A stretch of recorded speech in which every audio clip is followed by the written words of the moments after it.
Good morning, good afternoon, and good evening. Wherever you are and whatever you're doing, I hope you're having a fantastic day. Continuing on with this series where we take a look at the most powerful weapons in the game for each stat, we are finally onto the video I'm most excited to present to you, Faith Weapons. As with the arcane weapons, there are so many really powerful faith weapons in this game that it was very hard for me to rank them in any kind of order.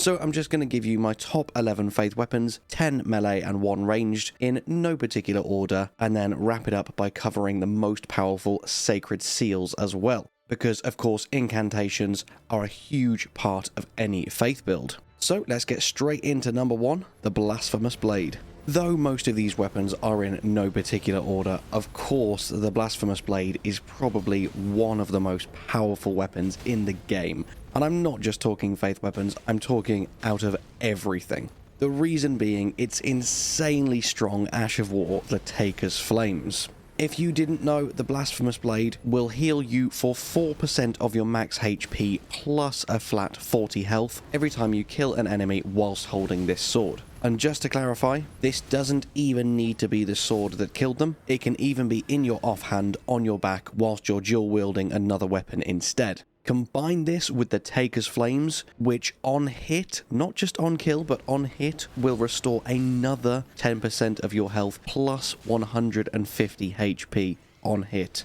As you can see during some of these clips, you are instantly put back on full health again every single time you use this ability. The healing effect will also stack with the likes of Rykard's Great Rune and the Taker's Cameo, and it will even heal your Mimic Tier when wielded by the Mimic Tier Spirit Ash. This is such a powerful weapon and it can easily obliterate most minor enemies in one hit. Bearing in mind all the footage you will see today is on New Game Plus 3, so enemies are insanely powerful and still getting absolutely melted by this weapon. And finally, if you want this one for yourself, all you need to do is defeat Rykard at the end of the Volcano Manor and trade in the Remembrance of the Blasphemous with Enya at Round Table Hold. Next up, we'll take a look at the Halo Scythe.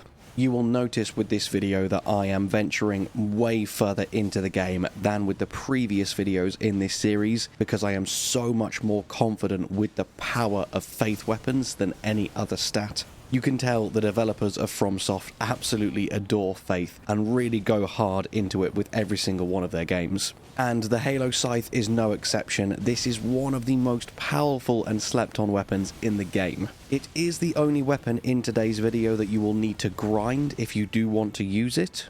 It drops from any of the lesser Cleanrot Knights in the Aeonian Swamp in Caelid that are also wielding this weapon. And it's got a very low drop rate, so good luck if you do want to grind out this one, though I strongly recommend it because of the weapon skill, Miquella's Ring of Light. This does absolutely insane amounts of damage, and you can see it absolutely wrecking face here. If you are casting this at close range, the weapon itself will also deal additional damage as that connects with the enemy. But the main reason this is so powerful though is because, as you can see, as long as you have enough stamina and FP, you can just spam this again and again and again, dealing thousands of damage in just a matter of seconds, whilst keeping you nice and far away from the enemies. And finally, as of patch 1.08, this has received a buff. The speed of the attacks has been increased and the recovery time reduced. This is one of my favourite weapons in the game and one you should grab immediately if you don't already have it. Next up, we have got Vike's War Spear. This one very nearly didn't make it onto the list in favour of an honourable mention that I'll be talking about later. Because I feel as powerful as it is, because it's a great spear, and because the weapon skill has such a long wind-up, it's a very slow weapon and hard to pull off in many situations. But the sheer power of it and the fact that it does cause madness build-up led me to include it in the final top 10 list. As you can see, the weapon skill, Frenzy Flame Thrust, is absolutely devastating, and the trident-shaped arc of madness that it spews out on the floor in front of you, just annihilating all your enemies, truly is a sight to behold. When used in the right hands, this is an absolutely devastating weapon, and well worth getting good with if spears are your thing. This is dropped from Festering Fingerprint Vike here, not to be confused with the other iteration of Vike that you can fight in an Everjail. Next up, for number 4, we have the Inseparable Sword. I feel like this sword isn't talked about enough for how good it is. Firstly, it comes with the Sacred Blade skill, which you can get by itself to apply on any weapon pretty early on in the game, but the fact that it's inherent to this one is very cool because it's an amazing ability, which both buffs your weapon with extra holy damage and also shoots out a bolt of holy energy. Also, the two-handed light attack moveset is just so cool. I absolutely love it. It shares this moveset with the Banished Knight's Greatsword and the Knight's Greatsword, and it is drawn from the Mirror Greatsword from Dark Souls 2. The moveset makes you look and feel so stylish as you're using this weapon. And if you didn't know, this is the only Greatsword that is placed on your hip when sheathed. It also deals 20% bonus damage to undead type enemies and prevents them from reviving, and we'll be talking more about those who live in death in just a second.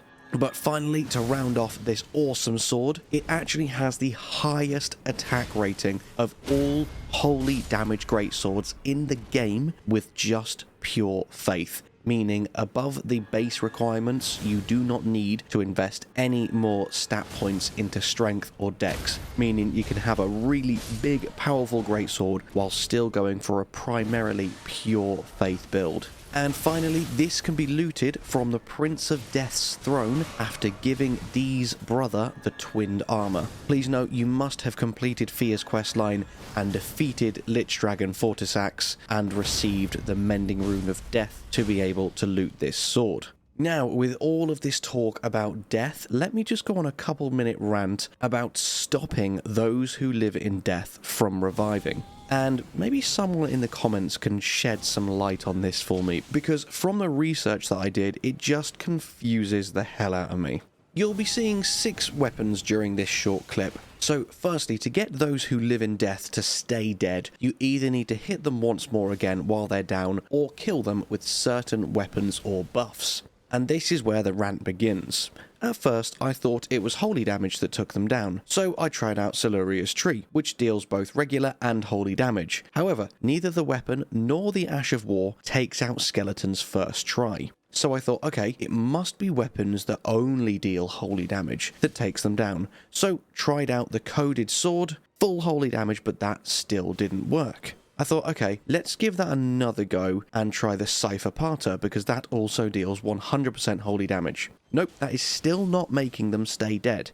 So I tried to look at this from more of a lore perspective, and I thought maybe it has something to do with the weapon being holy or sacred, or maybe some kind of reference to the Golden Order. So, running with this line of thought, next up I tried out the Golden Order Greatsword. And sure enough, that will kill them, even without any buffs. So, we're onto something. Let's try another holy or sacred weapon and see if this is correct. So, we get out the Sacred Relic Sword, and we're back to square one. That also does not make them stay dead. So, there doesn't seem to be a clear rule as to which holy weapons make those who live in death stay dead, and which don't.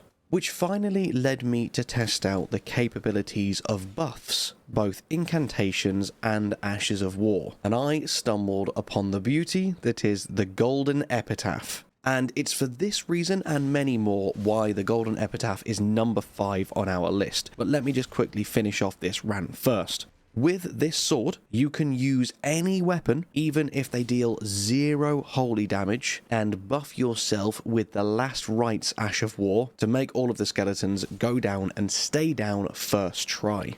There are other buffs like the Incantation Order's Blade that will also work, and either of the Ashes of War, Shared Order or Sacred Order. However, the Last Rites has a 1-up on most of the alternatives I've just mentioned, as this buff is applied to yourself rather than your weapon, meaning you can switch weapons to a non-faith, non-holy weapon, and this effect will still work. That is my rant over. If anyone knows more on how to actually determine which weapons do make them stay dead, that would be awesome. But for now, the Golden Epitaph is the way forward because of its incredibly cool Ash of War. So as we're already talking about it, let's finish discussing why this made the top 10 list. Firstly, you can find it in the Oriza Hero's Grave. Luckily, it's right at the entrance. You just need a stone sword key to access the room.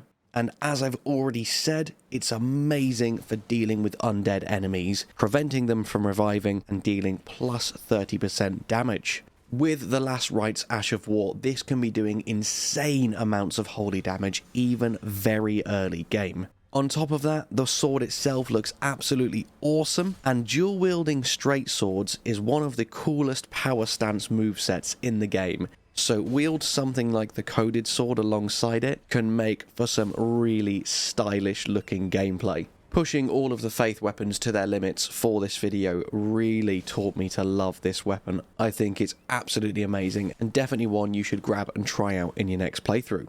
And as I've just mentioned it, let's move on to our next weapon, the coded sword. This sword is god tier for faith builds for two very amazing reasons. Firstly, the stat requirements are literally just 20 in faith, nothing else whatsoever. So this is a really great weapon to min-max a low-level faith character with. And secondly, because of its weapon skill, the unblockable blade. It's not the only weapon in the game with the unblockable blade skill, however, in my opinion, it is the better of the two. We'll be briefly touching on the other one on the honourable mentions coming up. You can grab this in the fortified manor, aka the real version of the Round Table Hold in Lanedale Royal Capital.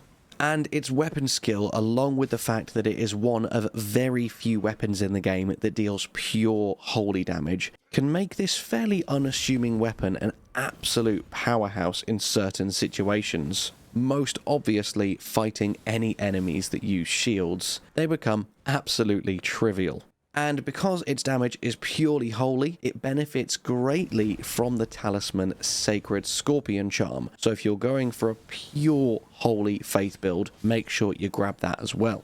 And that is dropped super early on in the game by defeating Anastasia at her first invasion point at the Smouldering Church. Next up on the list, we have got literally the latest last weapon you can possibly get hold of in the game, and that is the Sacred Relic Sword. This sword is famous for making the farming spot at the Palace Approach Ledge Road site of Grace absolutely trivial. Just one use of its weapon skill, the Wave of Gold, will tear through every single Albinauric there and net you tens of thousands of souls. As I'm doing this on New Game Plus 3, I needed a few extra souls to get all of these weapons to max level, and with the Golden Scarab, I was getting 100,000 souls for every single run, which, as you'll know if you've done it yourself, literally takes about 8 to 10 seconds. Now, the Wave of Gold is pretty much the only good thing about this weapon. It is insanely slow, and its base attack rating isn't all that great. But the Wave of Gold more than makes up for it. It is devastating for clearing entire areas in seconds. And it can be power stanced with the likes of the Blasphemous Blade for rapid healing, or the Sword of Milos for rapid FP regeneration. And of course, if you didn't know, you do get this by trading in the Elden Remembrance to Enya once you have beaten the final boss of the game. So, unless you've got a friend willing to drop it for you, not one you'll be able to make the most out of until you're in New Game Plus. Or at least clearing up the last few bits of the game once you've defeated the Elden Beast. The power of the Wave of Gold truly cannot be understated though. It travels forever, growing progressively bigger as it travels, annihilating every single thing that it touches. If you haven't had your fun with this weapon yet at the start of New Game Plus, please go and do so. It makes you feel so overpowered. It's just ridiculous. Now let's move on to weapon number 8, Siluria's Tree. There was another faith weapon that I very nearly put in place of Siluria's Tree that I'll be bringing up in the honourable mentions right after we review this weapon. So I'm curious which one you would have chosen over the other. But let's take a look at Siluria's Tree before I reveal what the other weapon is. This is a great spear dropped by defeating Crucible Knight Siluria in the Deeproot Depths, and it has a super powerful, very unique Ash of War, Siluria's Woe, which in the correct hands is absolutely devastating, but also has a crazy long wind up and can leave you very vulnerable. You can pair this with the likes of the Shard of Alexander and the Godfrey icon to make the weapon skill crazy powerful. Though it can be a little bit finicky at times. I find if the enemy's too close or too far away, it tends to drop at their feet rather than actually hitting them, but it's a really powerful, really unique weapon, and far too iconic to not be included in this list. This weapon does have the highest strength requirement of any weapon on the list, so if you are using this as one of your main weapons, it will need a strength faith hybrid to be most effective, whereas most other weapons on the list will only really need faith. Just bear that in mind if this is one that you want to use. Now, I've talked about them enough, so let's discuss the honourable mentions. And I'll start off with the one that nearly replaced this while it's fresh in our minds. I'll blitz through these as quick as I can because they didn't make it onto the list for a reason. I don't want to then take up a large portion of the video talking about the honourable mentions. But firstly, the one that nearly beat out Siluria's Tree is the Beast Claw Great Hammer. This is wielded by recusant Bernal, and it does have an absolutely amazing Ash of War. It is so powerful, and that's the reason it nearly made it into the list. But for how slow it is, it's technically one of the weakest faith weapons when you look at its actual damage per second because of how big and clunky it is. Next up we have Bernal's other weapon, the Devourer's Scepter. This one is very similar to Siluria's in terms of the damage output and the moveset speed, but the Ash of War just does not compare to Siluria's. It lacks the range for how weak it is. Yes, it's got a huge amount of AoE, and it will heal you, but it does pathetic amounts of damage. I do think for how slow the wind-up is, it does need to be more powerful to be viable. Next up is Malekith's Black Blade. This is probably the one that will surprise people the most. For me, it's too slow and situational. The attack power itself isn't amazing when compared to some of the other pure faith weapons on this list, and its Ash of War has a crazy slow wind-up, leaving you susceptible to being attacked, whilst not even doing that much damage when it does finally trigger. Yes, it is imbued with the power of the Rune of Death, meaning it will reduce the maximum health of your opponents, but it doesn't even do that good. Just summon Black Knife Tish. She does it way better than you can using this weapon. And the other three that narrowly missed out on the list are the Cypher Parter, purely because the Coded Sword is just a better version. This one leaves you too vulnerable because it has practically no poise damage, no stagger, so the enemies just attack through your attacks and end up staggering you. For a very similar reason, we've got the Giant's Red Braid. It's very niche and difficult to use in PvE. And finally, we have got the Black Knife. Again, it's another weapon that can reduce the max health of your opponents due to the fact it's been imbued with the power of the Rune of Death, and you do look damn cool when doing so. To be fair, the Ash of War is absolutely sick. But, as with the Cypher Parter, it does pathetic amounts of poise damage, and it's very, very hard to genuinely pull off daggers. It's nearly impossible to keep a combo going on bigger enemies. They're bound to catch you out and end up just pummeling through your blows and stagger you instead. They're the 6 weapons that didn't quite make it onto the list. Now let's move on to the last few that did, before we then look at the Sacred Seals.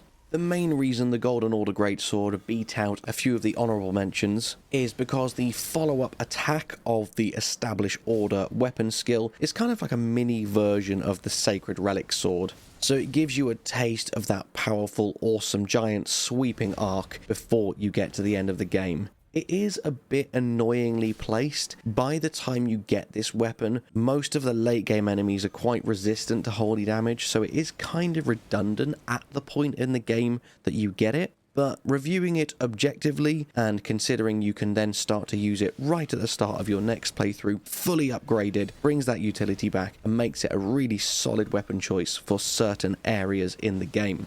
Again, as we mentioned near the start, don't forget this will prevent skeletons from reviving, so it has really great utility in certain areas, and it just looks absolutely awesome.